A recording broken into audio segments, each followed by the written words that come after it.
এই নতুন বাংলাদেশে নতুন করে আর কোনো স্বৈরাচার থাকবে না। এই নতুন বাংলাদেশে নতুন করে আর কোনো ভারতীয় আধিপত্যবাদ থাকবে না। অতএব আগামীর সংসদে আমরা ওই কোরআনের আলোটাকে জ্বালতে চাই এবং ইসলামের আলোটাকে জ্বলজ্বল করে জ্বালিয়ে তুলতে চাই। আজকে এখানে দাঁড়ায় একটা নতুন দেশ, একটা নতুন স্বাধীন জায়গায় আমি অন্তত বক্তব্য রাখতে পারছি, এটা আমি বিশ্বাস করি।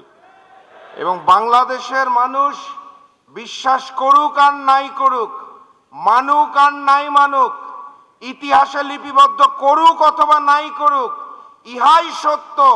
নতুন বাংলাদেশ, নতুন স্বাধীনতার পিছনে যাদের সবচেয়ে বড় অবদান ছিল তার নাম ইসলামী ছাত্র শিবির। ফ্যাসিস্ট শেখ হাসিনা পালিয়ে গেছে, কিন্তু সেই ফ্যাসিজমটাকে আমরা এখনো দূর করতে পারি নাই। সেই ফ্যাসিজমটাকে দূর না করতে পারলে নতুন বাংলাদেশটা নতুন থাকবে না। সেই নতুন বাংলাদেশটার মধ্যে আবরার ফাহাদদেরকে বারবার জীবন দিতে হবে, আমার ভাই হাদিকে বারবার জীবন দিতে হবে। কিন্তু আমরা তো অগাস্ট মাসের 5 তারিখেই শপথ নিয়েছিলাম, এই নতুন বাংলাদেশে নতুন করে আর কোনো স্বৈরাচার থাকবে না। এই নতুন বাংলাদেশে নতুন করে আর কোনো ভারতীয় আধিপত্যবাদ থাকবে না। এই নতুন বাংলাদেশ হবে ন্যায়ের বাংলাদেশ, মানবতার বাংলাদেশ, ইসলামের বাংলাদেশ এবং কোরআনের বাংলাদেশ। সেখান থেকে বিচ্যুত হওয়ার আমাদের কোনো সুযোগ নাই।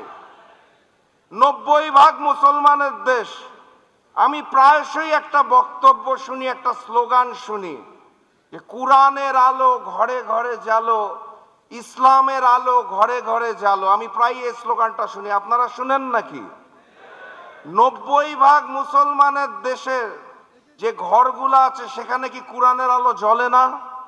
সেখানে ইসলামের আলো জ্বলে না? তাহলে ঘাটতিটা কোথায়?